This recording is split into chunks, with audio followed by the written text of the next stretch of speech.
જય શ્રી કૃષ્ણ મિત્રો, હું ભાવિકા આપનું સ્વાગત કરું છું હરિદર્શન ચેનલમાં. મિત્રો, આજે આપણે શ્રી પુરુષોત્તમ ભગવાનની મહર્ષિ શ્રી વેદવ્યાસજી દ્વારા કહેવામાં આવેલી શ્રી પુરુષોત્તમ માસની કથા સાંભળીશું. તો ચાલો શરૂઆત કરીએ આજના વિડીયોની. મલ માસને મળ્યું વૈકુંઠ ધામ.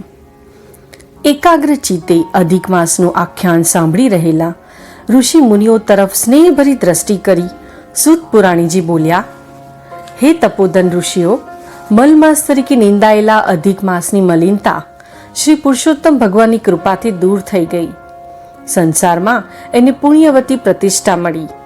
મલમાસને વૈકુંઠમાં રહેવા માટે સ્થાન મળ્યું. અવિનારાયણના મુખેથી મલમાસની પ્રેરક કથા સાંભળીને નારદ મુનિના આનંદનો પાર ન રહ્યો. નારદ મુનિ બે હાથ જોડીને ખૂબ જ ભાવ થકી નારાયણને કહેવા લાગ્યા, હે પ્રભુ, આપ મલમાસને વૈકુંઠ ધામ લઈ આવ્યા. તે કથા સાંભળીને અમારા હૈયા ભક્તિથી લાગણીથી તરબોળ થઈ ગયા છે. સૂત પુરાણી કહેવા લાગ્યા, હે શ્રોતાજનો, તમે નારદ મુનિની જેમ અધિક માસની કથાનું શ્રવણ કર્યું ને આપ સૌ જેનો અધિક માસમાં પુણ્ય, દાન, વ્રત, ઉપવાસ, કથા કરી એનું શ્રવણ હંમેશા કરતા રહેજો. યથાશક્તિથી દીપદાનનો મહિમા સમજી આ માસોમાં જીવન ઉદ્ધાર સારું કર્મ કરજો અને સુખી થજો. સૂત પુરાણીજીના આશીર્વાદ પામી સૌનકજીએ સૂતજીને પ્રણામ કર્યા અને સત્સંગ કરવા માટે આભાર માન્યો. બીજી બાજુ નૈમિષારણ્યમાં પાવન પુરુષોત્તમ માસમાં ધર્મસભા મળી છે. મોટી સંખ્યામાં ધર્મપ્રેમીઓ ઉપસ્થિત થયા છે. સૌનક મુનિ સભામાં અધ્યક્ષ સ્થાને બિરાજમાન છે. સૂત પુરાણી મહામુનિ શ્રી શ્રોતાજનો સમક્ષ પવિત્ર પુરુષોત્તમ માસનું આખ્યાન કરે છે.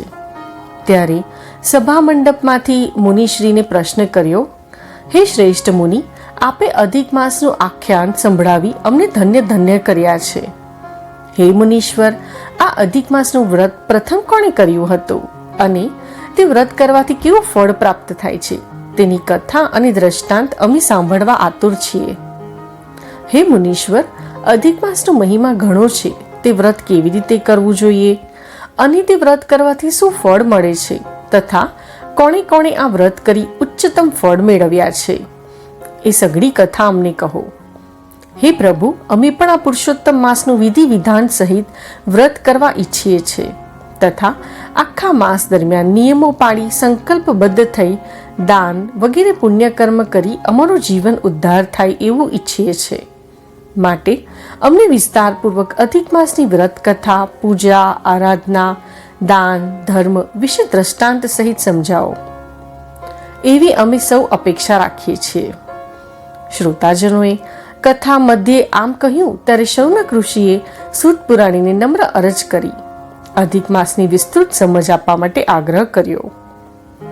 સૂત પુરાણીજી બોલ્યા, હે ધર્મપ્રેમી શ્રોતાજનો અને મુનિઓ, આપની જિજ્ઞાસા સંતોષવાથી સંસારી માણસ સુખી થાય એવું કાર્ય હોય હું પણ આપનો પ્રસ્તાવ સ્વીકારીશ. કારણ કે કથા કહેનાર અને કથા સાંભળનાર બંનેનું તેમાં હિત સમાયેલું છે. એમ કહીને પુરાણીજીએ પુરુષોત્તમ માસની પાવન વ્રત કથા તથા તેનું મહાત્મય દ્રષ્ટાંત સહિત આખ્યાન કહેવા તત્પર થયા. સૂત પુરાણી બોલ્યા, હે ઋષિ મુનિઓ, હે ધર્મપ્રેમીઓ, સાંભળો. તમે બધા જે પ્રશ્ન વિશે જાણવા આતુર છો એ જ પ્રશ્ન નારદજીએ ભગવાન નારાયણ સમક્ષ રાખ્યો હતો.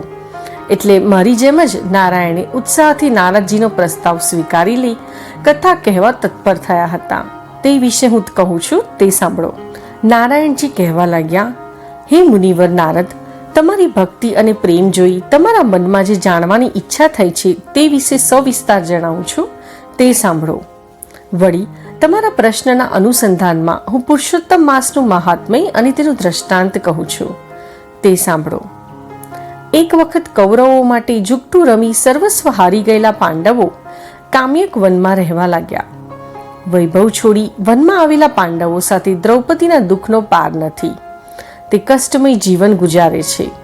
સૌના શરીરો પણ કૃશ થયા છે. રુચિ ભોજન મળતા નથી, પૂરતા વસ્ત્રો મળતા નથી, કંગાલ જેવી હાલત થઈ છે. હવે યાચક જેવા બની ગયેલા પાંડવોને મળવા શ્રી કૃષ્ણ પોતે જ કામ્યક વનમાં પધાર્યા છે. આ જોઈ પાંડવ ઉત્સાહમાં આવી ગયા. શ્રી કૃષ્ણનું ભાવભીનું સ્વાગત કર્યું. તેમની સ્વાગત કરવા પૂજન અર્ચન કરી ફૂલો થકી પ્રસન્ન કર્યા. શ્રી કૃષ્ણે સહજ રીતે પૂછાઈ ગયું, હે ભગવાન, કયા કારણોથી અમારા પર વિપત્તિ ઘેરાયેલી છે? આ વનવાસમાં પણ અમારું મન સ્થિર થઈ શકતું નથી. વિપત્તિના વાદળો દૂર થાય એવો કોઈ ઉપાય છે ખરો? યુધિષ્ઠિરની વેદનાભરી વાણી સાંભળીને શ્રી કૃષ્ણને ખૂબ દુઃખ તો અવશ્ય થયું, પરંતુ એમની તરફ સહાનુભૂતિ પણ સમજી. શ્રી કૃષ્ણે કહ્યું, તમે પાંડવોની દુર્ભાગ્યથી કરીને કુબુદ્ધિ સૂજી. તમે રાજપાટ ગુમાવી દીધા, તેથી વનવાસ પણ થયો. તમે વિષાદમાં ઘેરાઈ ગયા હતા. એ વખતે જ્યારે તમે વનવાસી થયા હતા ત્યારે અધિક માસનો આરંભ થયો હતો. તપોવનના કષ્ટમાં તમે પુરુષોત્તમ માસને વિસરી ગયા હતા. તમોએ પ્રભુને અપમાનિત કર્યા હતા. એક તો તમને વનવાસ મળ્યો હતો, ઉપરાંત જાણે પડતા પર પાટું માર્યું હોય એમ વનવાસ પણ વિષાદ ભર્યો અને કષ્ટભર્યો બન્યો છે.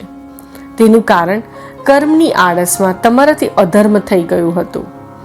વળી બીજી એક વાત પૂર્વજન્મની ઘટનાની છે. એમાં પણ અધિક માસના વ્રત સંકલ્પમાં ચૂક થઈ હોય તે પણ કષ્ટનું એક કારણ છે. હે યુધિષ્ઠિર, ઋષિ મુનિઓ વનમાં રહેતા હોય છે, છતાં એમનું જીવન સુખમય વીતે છે. તેમનું ચિત્ત સદા ધ્યાનમાં પરોવાયેલું રહે છે અને શાંત રહે છે.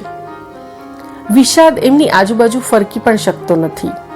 એનું કારણ એમની ઉત્તમ પ્રભુ ભક્તિ છે. જ્યારે તમારા જીવનમાં મળેલો વનવાસ વિષાદપૂર્ણ રહ્યો છે, એનું કારણ તમારાથી ભગવાન પુરુષોત્તમની ઉપેક્ષા થયેલી છે. અધિક માસનો અનાદર થયો છે. માટે હે પાંડવ બંધુ, હવે ધર્મ કાર્યમાં ઢીલ ન કરવી.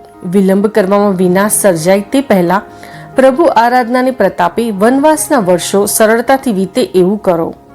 શ્રી કૃષ્ણ પાંડવોને પવિત્ર પુરુષોત્તમ માસનું વ્રત અને આરાધના કરવાનો અનુરોધ કર્યો.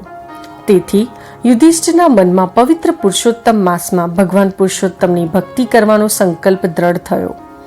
દ્રૌપદી સહિત પાંડવો શ્રી કૃષ્ણની આજ્ઞાને અનુસરીને પુરુષોત્તમ માસ આવ્યો ત્યારે વ્રત, તપ, દાન વગેરે કરવાનું સ્મરણ થયું. તેથી વિધિપૂર્વક આખા માસ દરમિયાન ભગવાન પુરુષોત્તમની આરાધના કરી. તેને પ્રતાપે પાંડવોનો વનવાસ સુખરૂપે પૂરો થયો અને કષ્ટોનું નિવારણ થયું. પુરુષોત્તમ માસની ઉજવણી પછી 14 વર્ષ પૂરા થતાં પાંડવોને સમસ્ત ભારતખંડનું સામ્રાજ્ય પ્રાપ્ત થયું હતું. માટે જે કોઈ પુરુષોત્તમ માસનું વ્રત કરે છે તેની પર ભગવાન શ્રી પુરુષોત્તમ રાયની કૃપા અવિરત વર્ષ્યા કરે છે, એમાં સંશય નથી. શ્રી પુરુષોત્તમ ભગવાનની જય. જય શ્રી કૃષ્ણ. આશા રાખું છું મિત્રો કે આપને આ વિડીયો પસંદ આવ્યો હશે. તે માટે વિડીયોને લાઈક જરૂરથી કરજો, મિત્રો સાથે વિડીયો શેર કરજો તથા આવા જ વધુ વિડીયો જોવા માટે હરિદર્શન ચેનલને સબસ્ક્રાઇબ અવશ્ય કરજો. ધન્યવાદ. જય શ્રી કૃષ્ણ.